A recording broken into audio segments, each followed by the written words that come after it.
really sorry. Yeah, so thank you, Sam, for sharing your story. When we first heard about this at PrYSM, we were outraged.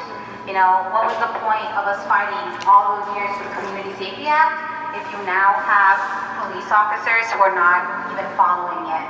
So to have all of you here supporting, standing strong with us means a lot.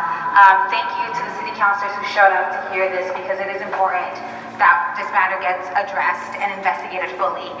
We had filled this entire building with community members who were concerned about safety for themselves, for their family, for their community, because we knew that racial profiling is a thing that's very real.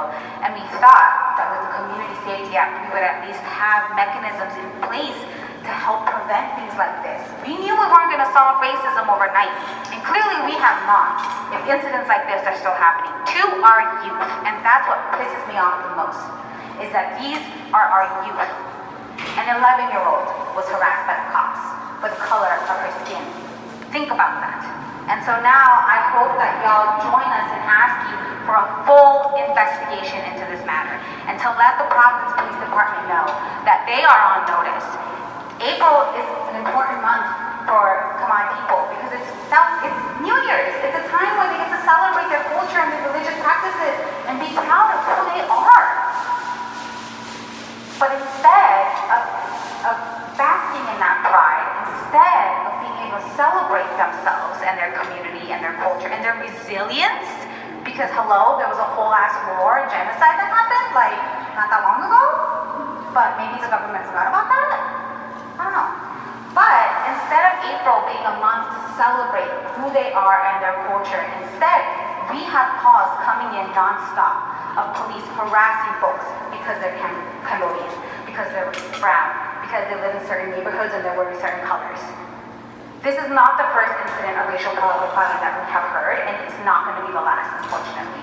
So, folks, please, we're going to be marching up to Mayor Loiz's office, because at the end of the day, he is the boss of the police department, and at the end of the day, he has the right to demand a full investigation into this matter, and to also notify Providence Police that just because it's Southeast Asian New Year's, that doesn't mean that you have the right to target and profile and harass and abuse our community members.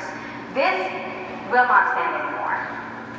So I hope that those of you who are able to follow us up to the second floor, just this flight of stairs, can join us in chants led by Charles, and in demanding that racial profiling end in Providence, because enough is enough.